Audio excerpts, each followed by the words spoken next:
I mean, that should just break our heart. Every name has spent a life probably with this sick sin of abuse. Yeah, so that report doesn't.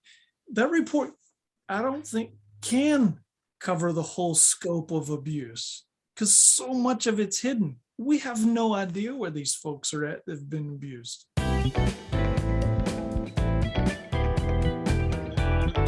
Bert Spann, a pastor in Tennessee, is one of our smaller attendance church pastors that is part of our pastors roundtable.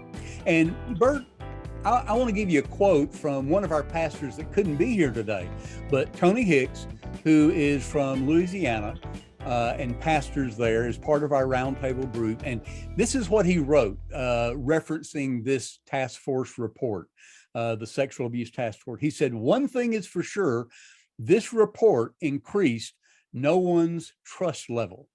Would you agree with him, disagree, and why? Oh, I would absolutely agree with that.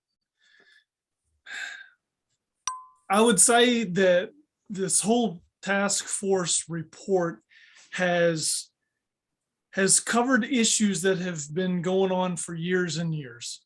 And whenever you start uncovering, bringing things to light that have been going on for years, it makes people ask the question, what else don't we know? What else has been going on that maybe didn't make the report?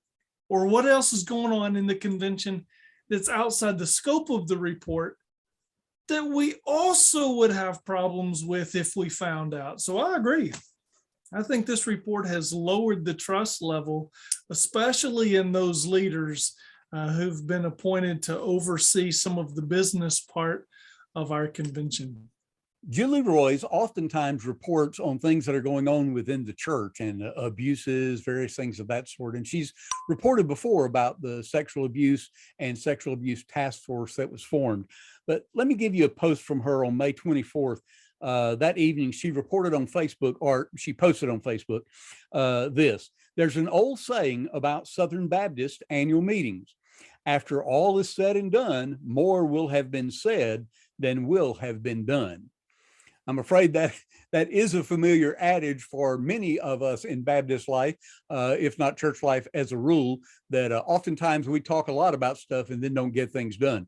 But let me read you the rest of what she wrote, just 2 quick paragraphs, and then I want you to respond to it. She said, "But last June in Nashville, the SBC broke the rule as the gathered messengers voted to establish a task force to investigate denominational leaders' mishandling of allegations of sexual abuse. Not only did the messengers' suspicions prove true, but they greatly underestimated the rot. The report confirmed that the SBC Executive Committee often knowingly misled their members and the public. A decade ago, survivors came forward not with condemnation, but pleas for sensible measures, including a database of known abusers so that churches could be warned when one showed up in a pastor search. SBC leaders repeatedly responded that this was not possible, even as they were secretly maintaining such a list." Now, she hits on a couple of really key factors there. What stands out to you, and were there any surprises to you in this sexual abuse task force report? I think one thing that stands out is she addresses this stuff as rot. You know, we in pastoral ministry like to use the word sin, but I'll tell you what, rot's pretty good description of what's going on, what has happened.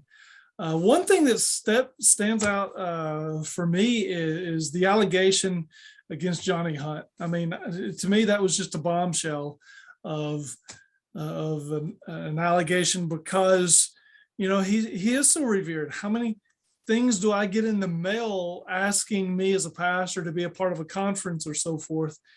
And there's Johnny Hunt's name as one of the speakers. And so, yes, that was a bombshell. And it's a broken heart bombshell, because he's a pastor and I'm a pastor. And I mean, this is one of those things that it just breaks your heart to hear. because you see that if it can happen to him, it can happen to anybody. And just to see the weightiness of what this has done to those who have been victims. This is something that won't be over for them when people move on from the report. This is something they're going to have to live with the rest of their life. Yeah, one of the, I guess you could say, a silver lining in the report is that it has elevated the need to look at this, and you want to be respectful of survivors without any question. But let me take that idea and take it a step further. There are a very, very few, very limited number of survivors that are really mentioned in this report. It's kind of a very narrow scope if you look at it in that way. Southern Baptists have almost 50,000 churches with on record some 14 million members or so. I don't know, half of those we probably can't find, but anyway, millions and millions of members. Do you think the evidence that is presented in this sex abuse task force report, do you think that is really fairly representative of the kind of abuse that is out there among all of our Southern Baptist churches? No, I think even though it takes forever to read this report, I think it's only scratching the surface of abuse that's out there. Keep in mind, this report did not deal with a lot of the smaller church issues. I mean, we saw big name personalities, we saw mega church kind of attendance, ministries being addressed here, but it didn't address smaller churches. It didn't address abuses that have happened with the International Mission Board or NAM or seminaries, our agencies. It didn't address the abuse that these folks have to deal with and the abuse that these survivors kind of really haven't had a channel or place to bring this to the attention, so that those abuses have kind of been swept under the rug. This report didn't cover those. Yeah, well, the scope of the report was the handling by the executive committee. But I think you're right. I think this is just kind of the outer skin of the onion, if we can use that illustration, that we've peeled back just a little bit, because I think you're right. There are a lot of instances that are unaccounted for that are abuse among, Southern Baptist churches, and you don't want to be, beating down Southern Baptist churches. But if you just look across the spectrum, just population, and you look in various areas of the country, and you look at how many convicted sexual abusers there are per capita, right? And many of us, when we've gone to move, we've been looking for schools, for our kids or whatever. That's one of the things we look at. How many sex abusers are in that community per capita? And the reality is, most any of those areas where you have churches, the chances are the ratio is going to be pretty close, if that's a ratio across the United States of per capita abusers. And you sure don't get that impression, obviously, from this report.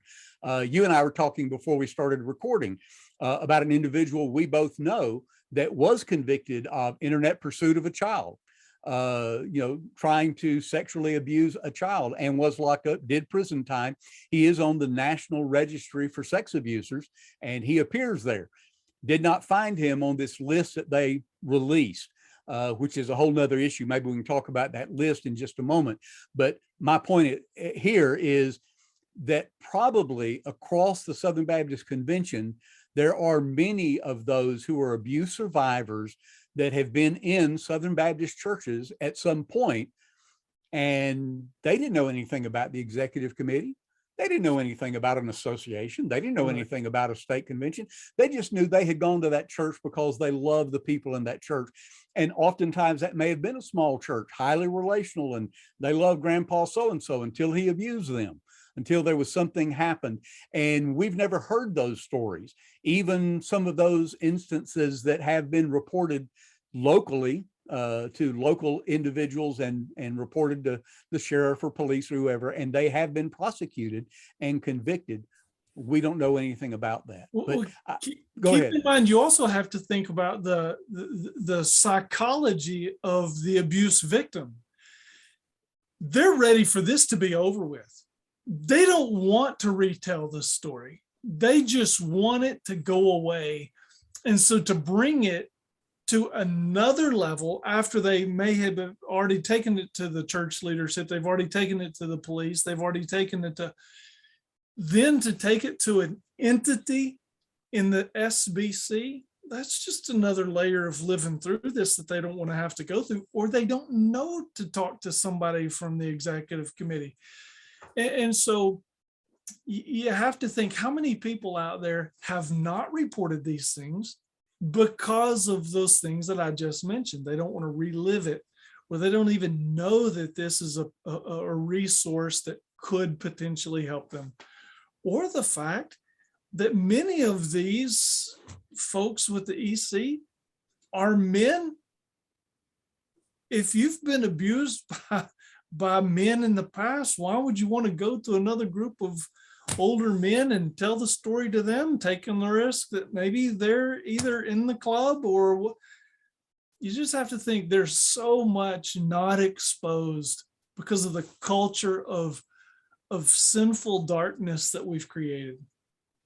Well, and interestingly enough, even the whole process of this task force being put in place was very controversial. We won't go back through all of that happened at last year's Southern Baptist Convention in Nashville, but it was very controversial. And let me give you another quote that Julie Roy's had in a different report. But she said, from the moment it was proposed, meaning the task force idea, the SBC executive committee leaders actively tried to shut down the report on mishandling alleged sex abuse in SBC churches and to defang the investigation so the committee's secrets would never be known. It took a united effort to waive executive privilege and to get to the facts. Now, that was a huge deal to get the executive privilege or the privilege issue waived and the rights of that. In fact, the attorneys had represented Southern Baptists for several decades. Jim Gunther and his law firm, they backed away. They turned in their notice and said, we will not continue representing the Southern Baptist Convention, which let you know right then, if this law firm who has been involved all this time is stepping away, there has to be a lot there. And interestingly enough, it says they were trying to defame the situation, but this was supposed to be about sex abuse in churches, the mishandling of sex abuse in churches. How many public things that we do know from some well-known pastors in the SBC where they have had staff members who it has been identified as abusers. They've kept those abusers on staff that are all within the time frame that this was set up to be.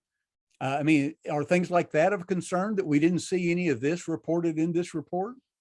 Absolutely, because we know stories. I mean, like it or not, the internet's out there. We can hear these names of well-known pastors and leaders in the SBC who've allowed some sort of abuse to happen. Now, I will say the only brief footnote in this was the Steve Gaines issue at Bellevue, and he said, you know, I'm sorry that I mishandled that as far as knowing someone was on staff.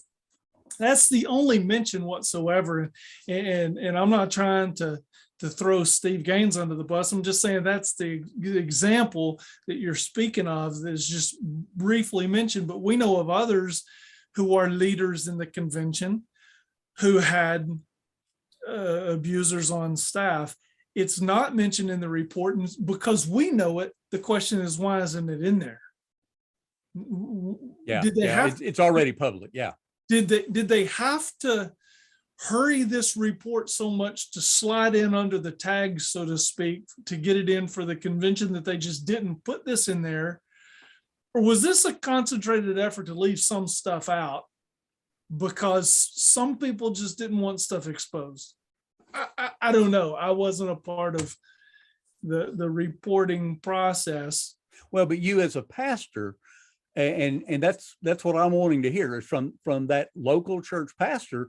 You're saying, hey, look, that leaves me suspicious. It leaves me suspicious when there are things I can find when I Google. There are things I can find when I Google that are not there, that are well within the realm of what this report was supposed to be about. Well, I would say what's unfair is the fact that I have to answer questions on behalf of a committee that says that here's all of our year-long work. And there, people in the pews are asking me, well, what about?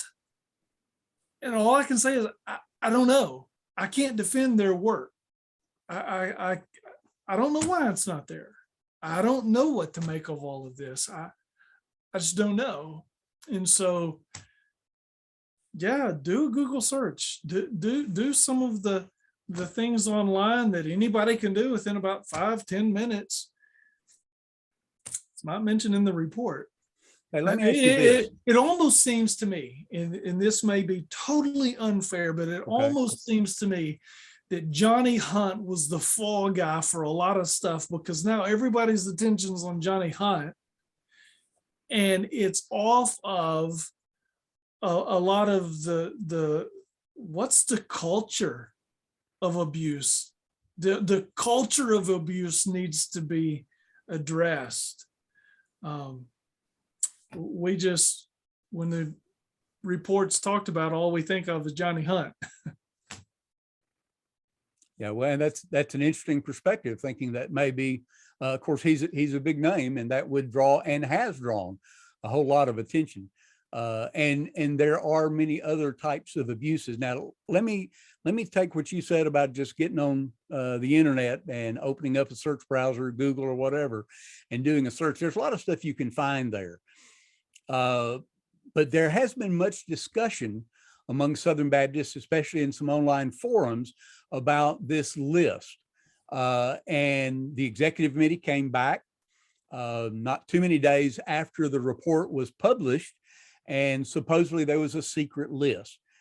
Two things to ask you, just as a pastor. One, does it surprise you that Augie Boto, the legal counsel, I mean, he was the senior legal counsel on the EC staff, was keeping a list of this information, and Singh Odom, who I know, I think you know, Singh Odom, he wrote a notice, a statement, I guess you'd call it, stating what he had said and what he exposed, but that this task force had not dialogued with him and had not asked him questions that would allow him to tell his story.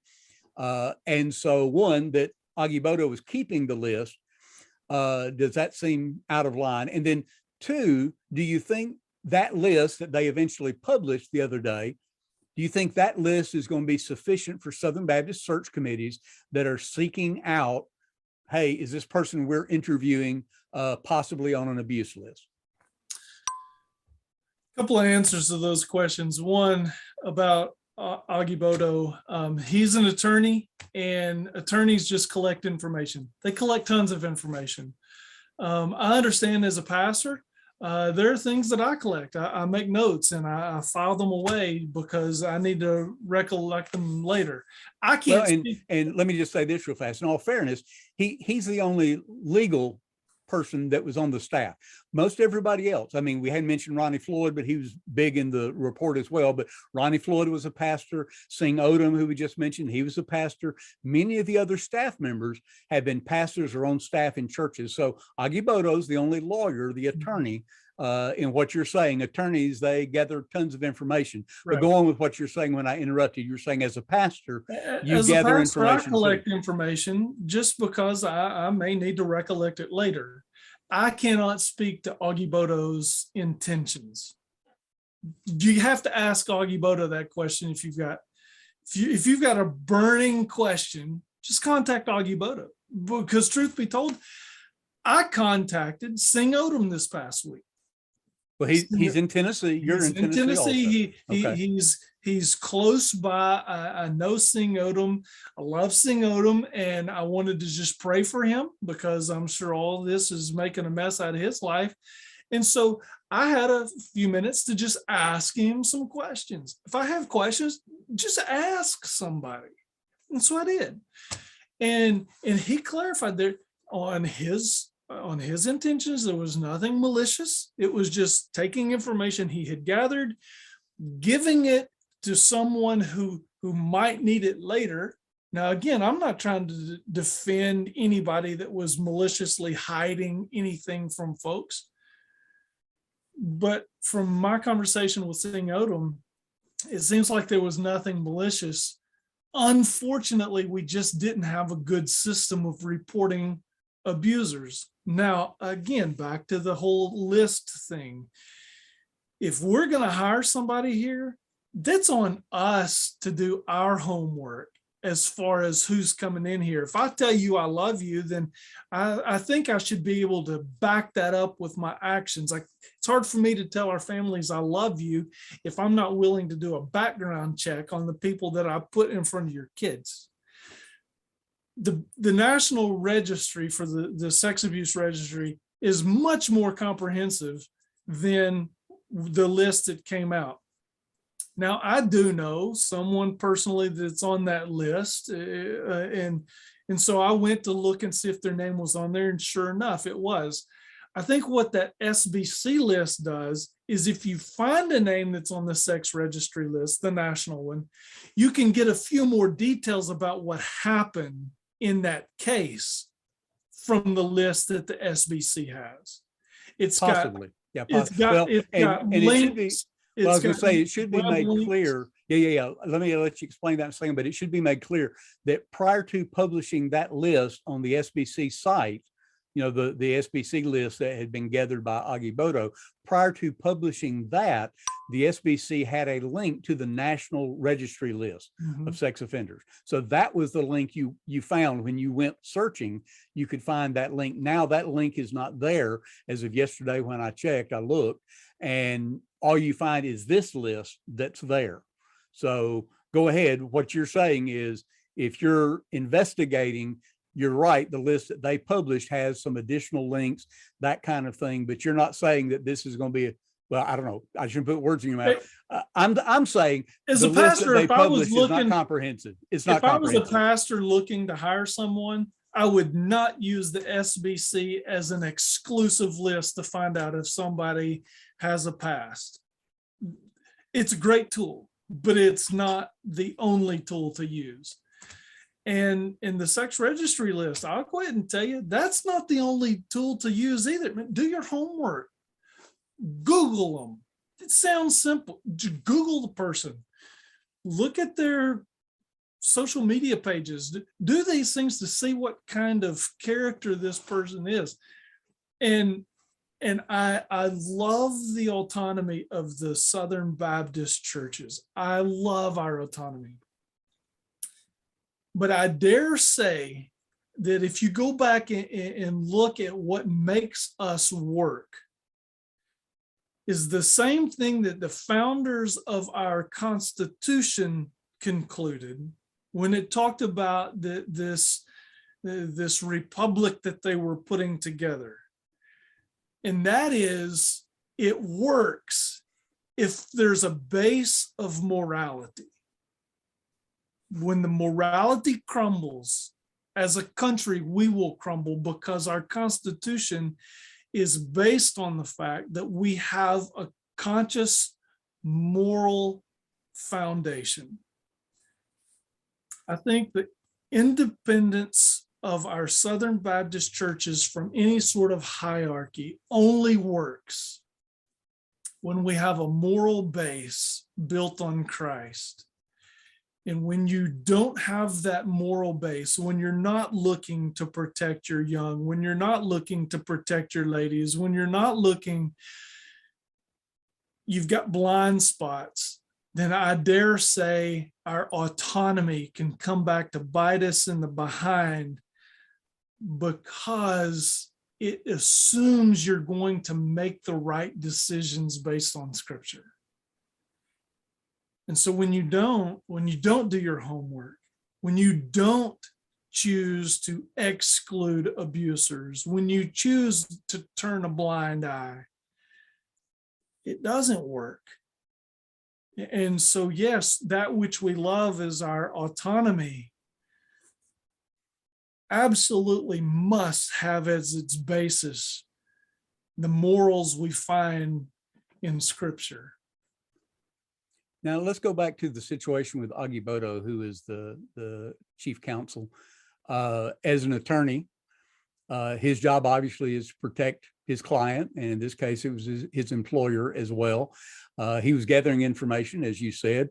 Singh Odom, for those who don't understand kind of the process, Singh Odom had kind of been saying for several years that we probably need to look at doing something, because this has been out there for a decade as far as the sex abuse survivors wanting to see something done in a Southern Baptist church registry as such.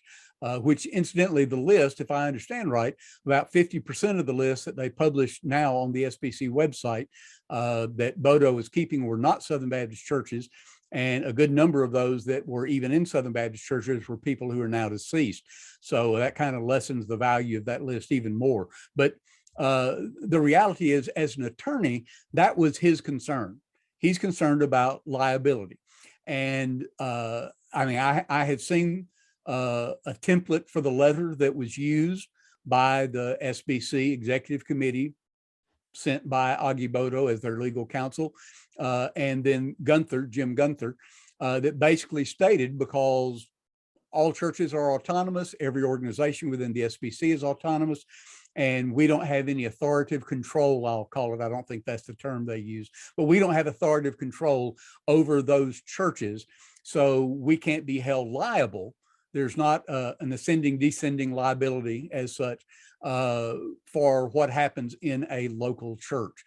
So as you said, as an attorney, he's gathering information, Singh Odom wanting to remember that, hey, we need to keep looking at this and seeing how to do this. He set up multiple alerts, like Google alerts, that kind of thing, to try to trigger. Now, he's the communications guy. He's the vice president for communications at the time. So when he would get one of those alerts, he didn't file it, he didn't store it. He just kicked it over to Boto to just say, hey, let's don't forget, this is an issue we need to come back to as such. But he just forwarded them. That was it. He didn't even know, if I understand right, that Boto was creating a file, setting up a file as such, listing all of those at that point. So I guess my argument with the list is, I'm afraid there's a false hope that we set up if we start telling churches, look, you can go to sbc.net and there is a comprehensive list, or maybe not even use the word comprehensive, just tell them there's a list. There's a list there of abusers that have been discovered in Baptist churches. Okay, the reality is, you and I both know there's many a church that have literally hired a pastor to come become their pastor, who came out of a Free Will Baptist, or came out of an Independent Baptist, or came out of a variety of, I mean, there's a lot of different kinds of Baptists. And sometimes the laity in a particular church won't realize those significant differences doctrinally, and they will bring somebody in. Well, that person would never appear on a list that is exclusive Southern Baptist. Right. So I guess that's kind of my argument, that we don't need to give a false hope with this kind of a list. And so I guess I'm a little short-sighted maybe on the way I'm thinking this list needs to come together. I'm not saying don't have a list, but don't use that exclusively. Right. Well, I guess that's why I say the false hope. If you want to have a list, great, super. Whatever can help us move this protection along. But man, let that be a secondary source. There's background checks that you can just pay a minimum amount of money and get a nationwide background check. I think we should be promoting the use of that as opposed to just this SBC right ministers list. Well, and in all fairness, I did this as a director of missions and even as a state exec when I was in Michigan, but most directors of missions now, many of them are called associational mission strategists, but whatever yours is called, executive director or whatever, most of them will do training for a search committee, and most of them will tell you that one of the essential things you need to do is you need to do a full nationwide background check. And so I think in our denominational structure, many of those along the line that are willing to help churches are probably giving out that kind of information, but oftentimes churches are not seeking that information. They are keeping kind of to themselves at that point. And so that kind of makes it a little bit more difficult. Now, let me ask you one more question about the limited number of people that we see reported in this report and what we've already said, the narrowness of the report. I remember, it's been a good long time now, but I was in a workshop about sexual abuse and protecting and defending against sexual abuse, being aware of sexual abuse in churches. And it was with Greg Love, who does the Ministry Safe program. Great program. I'll link it down in the video description, but great program. Many state conventions, associations, churches have now signed on to use that. And it's a great training about how to be aware and what to do and protections to take and that kind of thing. But here's the one fact that has just stuck with me. I remember he said in one of those workshops that for every time a person has been convicted of sexual abuse, they on average had abused at least 17 other individuals prior to the time of their conviction. So that means some were more, some were less, but that means rarely was this the first time. Right. So that really concerns me when you start elevating the name of a Johnny Hunt. You start bringing up names of individuals, abusers that are being mentioned. Abuse survivors are looking at an individual, whether they were convicted at a local level or not. Man, how many other people do we have out there that are abuse survivors that we don't know about, where this has taken place, whether it be in the church or not? You mentioned earlier that the SBC abusers report is incomplete and so forth. You just go down through there and let's just say average 17. Let's go below that, say 10. That should just break your heart as you scroll through those, thinking there's probably 10 names behind every one of these because this person has done something to 10 people. I mean, that should just break our heart. Every name has spent a life probably with this sick sin of abuse. Yeah, so that report doesn't. That report, I don't think, can cover the whole scope of abuse because so much of it's hidden. We have no idea where these folks are at that have been abused. Yeah, I think that number is huge, and we just don't know. Like I said a while ago, if you take a per capita breakdown of abusers across the population of the U.S., it probably transfers across into Southern Baptist churches, just like it would many other denominations. I'm not excluding that. But right now, this is at the surface, and we're having to look at it. And as the old saying is, we've opened a can of worms at that point, which needs to be open. I'm not saying it doesn't. We need to handle this. This needs to be dealt with of how we're going to respond to abuse situations. And of course, many have come out. I know Bart Barber, he said in an interview with me a while back that we've got to firm up how our associations are handling things at the local level. And he's exactly right. The issue with the credentials committee that might be in our credentials team, whatever they call it, in a local association, should be taking the steps to pull away from, disfellowship, help remove a pastor, whatever, who has been convicted, not just accused, because anybody can accuse. Anybody can be mad, get upset, and accuse, and that's a horrible thing to do. But of those convicted, and the association needs to be taking a stand. It moves all the way up the line to state conventions and then the national convention when that's not happening oftentimes. But regardless, it needs to be dealt with. Now, this report, my understanding is, let me look real quick at what I wrote down. But my understanding is this report, yeah, the credentials committee aspect of the report didn't handle but 32 complaints. So I'm just guessing the visibility this thing had last year at the convention, there were probably a lot more than that as far as number of complaints. And I've heard 3 individuals that have mentioned in interviews online that they attempted to report things. None of the things they reported that met the qualifications of what they said this report was about. And none of those things appear in this report. And as far as they know, no one was even interviewed about those situations. So I think that's just another way of looking at saying, hey, there's one or more, as I use the illustration of the onion.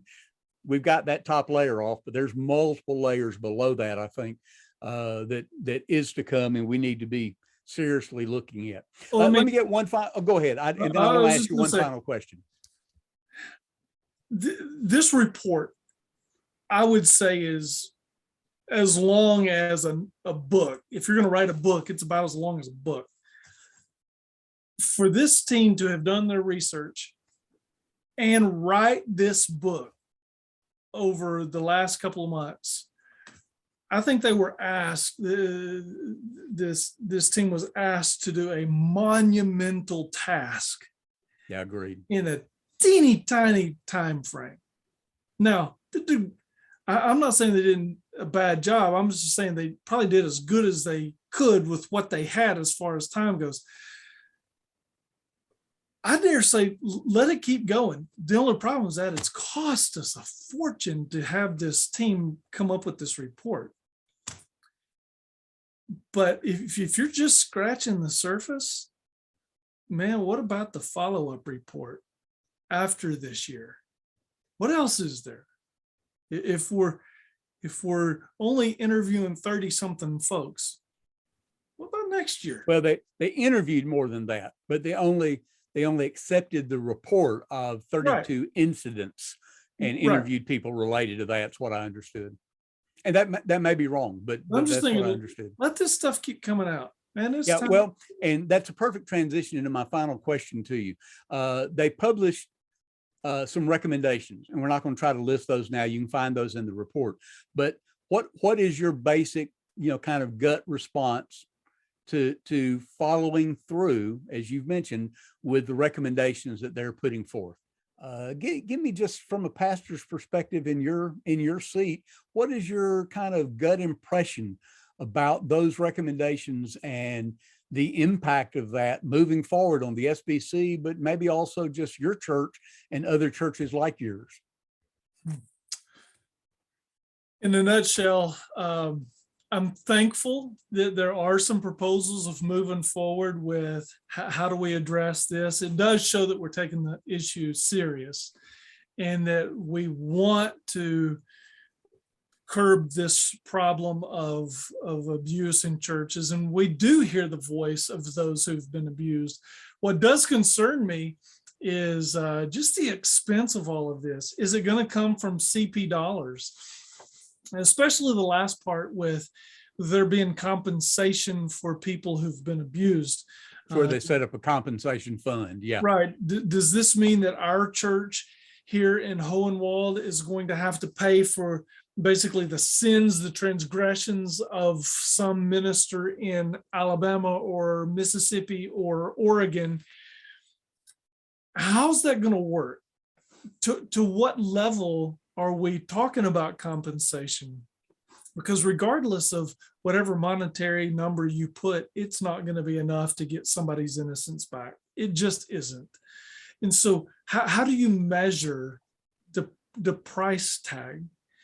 And then is this going to be a comprehensive, hey, if you've ever been abused, please come all and talk to us about getting money? I want to know how that's going to work, because this could very easily just financially sink us. If we're tying the SBC issues, then I think it's going to have some implications with autonomy in the local church. So I'll be interested to see how this is going to play out, because it does concern me how big this could get very quickly. I mean, the fact that we're even talking about starting a new entity, just what is that going to cost? Personnel, space, resources just to run a new entity for sex abuse. That's going to be a large expense somewhere coming out of someone's budget. Where's that coming from? So yeah, there's a lot of things that Yeah, are and concerning. I'm not hearing you saying that the money is more important than the people, because we do want to acknowledge the survivors and their hurt and their pain, but on the financial side is what you're saying. Yeah, and the truth of the matter is, I mean, we already have one survivor who's been kind of in the midst of this, was kind of used as a pawn in last year's convention. I think it's Hannah Kate, and she's already filed suit. I mean, she's filed suit against several entities that she thinks could have made some difference, and trying to get a financial reward back from Southern Seminary, back from Lifeway, back from the executive committee. And I don't know, I haven't looked at the whole suit, but I think if some of these recommendations are approved, it's going to be open game. Mhm. And I even saw one report the other day that people are finding what we used to always call ambulance chasers, but attorneys, law firms that are putting out there, hey, if you've been abused in a Southern Baptist church, let us know. We'll defend you. We'll help take it to court. That kind of thing. Boy, that is a bad sign, if you ask me. I don't know. I'm like you. I don't know how this is going to pan out and exactly what they're thinking about some of these recommendations. Any other concerns that kind of come to mind for you over these recommendations?